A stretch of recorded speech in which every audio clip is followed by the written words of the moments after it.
Bütün evler ayakta. Sadece bizim evimiz.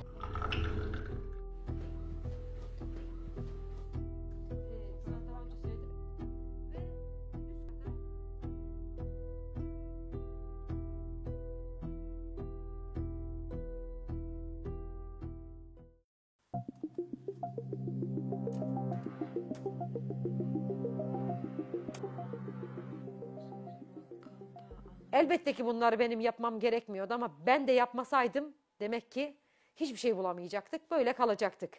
Şimdi tüm 11 ilde yıkılan binaların delil yetersizliğinden dosyalar kapatılıyor.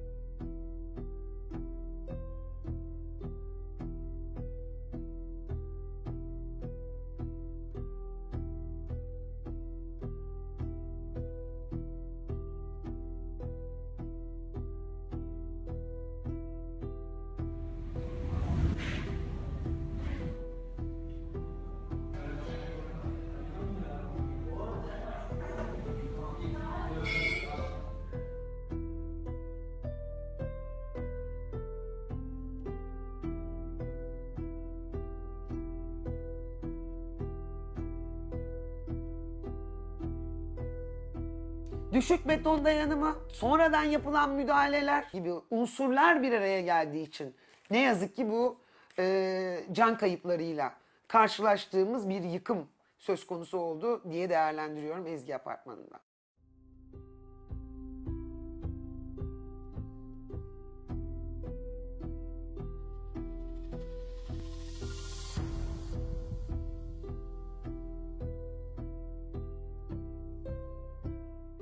İnşallah bunlar gereken cezayı alırlarsa belki Ezgi Apartmanı adı altında bundan sonra böyle şeyler yapılmaz diye ümit ediyorum yani. Bir örnek teşkil etsin diye mücadele ediyorum.